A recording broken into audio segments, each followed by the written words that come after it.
गर्दीत नाही तर वर्दीमध्ये पाहण्यासाठी आजच संपर्क करा. भरपूर कारनामे होते त्याचे. म्हणजे शिवराज भोसले तर त्या शिवराज भोसलेच्या मम्मीने आणि त्याच्या पप्पांनी जे विद्यार्थी भरती झाले ना त्या सगळ्यांसाठी गिफ्ट दिलेले.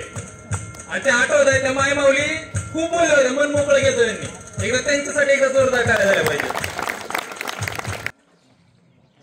माझं नाव श्रद्धा शिवाजी इंगोले. मी 12वी झाले पास आणि मग परत लगेच अकॅडमीला आले. नवीन आले होते त्यावेळेस मला ग्राउंड वगैरे काही एवढं काही माहित नव्हतं. त्यात बालिश मी काही मला एवढं कळत बिळत काहीच नव्हतं. आणि ग्राउंडसाठी मी सुरुवात लय चुकारपणा केला. पण परत विक्रम सर स्ट्रिक्ट असल्यामुळे मग माझं ग्राउंड पण बऱ्यापैकी सुधारलं. गोळ्या नाजूक तब्येत असल्यामुळे गोळा पण माझा जात नव्हता. गोळ्यासाठी लय म्हणजे लय लय लय प्रॅक्टिस केली. लास्टला तर की हातच काम करत नव्हता. मग दादा सर म्हणायचे गोळ्याची प्रॅक्टिस कर पण जरा खात पण जा काहीतरी. असे लय काया बारीक असल्यामुळे मग ग्राउंडची पण प्रॅक्टिस बऱ्यापैकी केली. शिक्षकांनी पण बऱ्यापैकी मार्गदर्शन खूप चांगलं केलं. आणि अकॅडमीत कधीच कुठल्या गोष्टीची कमी भासली नाही. ज्या ज्या गोष्टींची गरज पडली ते सरांना मागितल्या क्षणी सरांनी सगळं काही आणून दिला. आता मी असं म्हणणार नाही की मी फार अगरबत्तीच्या उजेडात अभ्यास केला, कारण सरांनी कधीच कुठल्याच वस्तूची कमी पडू दिली नाही. मुलीसाठी स्वतंत्र लायब्ररी कधी कुठली गरज पडली, कुठला क्वेश्चन जर अडचणला तरी सरांनी जेव्हा विचारलं तेव्हा आपल्या शंकांचं निरसन केलं. अशा प्रकारे खूप चांगल्या प्रकारे सरांनी मार्गदर्शन केलं. पेपरची माझ्या तारीख आली होती, मग मी पेपरसाठी निघाले होते ना. मग सरांनी शुभेच्छाही दिल्या. आणि मग दादा सरांच्या मी पाया पडायला गेले तर सर म्हणले राहू दे तुला काही पाया पडायची गरज नाही, तयारी चांगली झाली, बिना पाया पडता पण तुझं सिलेक्शन होईल, एवढा सरांचा माझ्यावर विश्वास होता. त्याप्रकारे आम्ही सरांनी पण कंटिन्यू लेक्चर घेतले.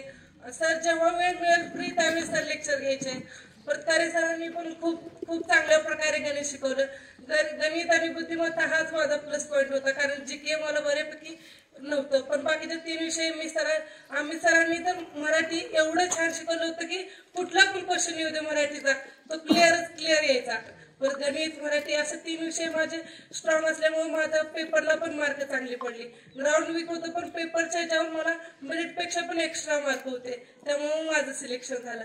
आणि घरात मी एकुलती एक असल्यामुळे बाहेर शिक्षणासाठी मुलींना आमच्या घरात मी एकटीच आहे, मी सोडून दुसरी मुलगीच नाही.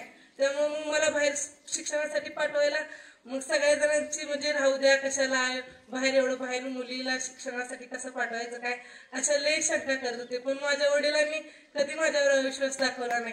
त्यांचा विश्वास होता की आपली मुलगी काहीतरी करूनच दाखवेल. जेव्हा मी निगेटिव्ह झाले किंवा नाही माझ्यानं नाही होणार, किती पुरे असतात, किती कॉम्पिटिशन असतं, किती फॉर्म आलेत, असं जेव्हा मी माझ्या वडिलांना सांगायचे त्यावेळेस म्हणत दीदी माझा तुझ्यावर पूर्ण विश्वास आहे, तू काही ना काही करून दाखवशील.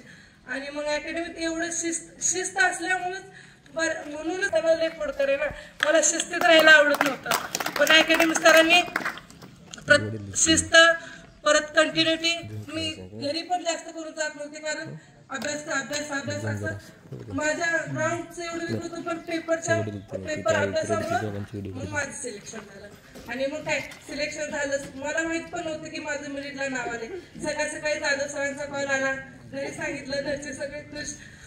कधी वाटलंच नव्हतं की मी एवढ्या लवकर एवढं भरती होईल, कारण मी जेव्हा आले होते तेव्हा सगळ्या मोठ्या मुली, मी लहान दिसत होते, काही मला अभ्यासाबद्दल काही माहितीच नव्हतं.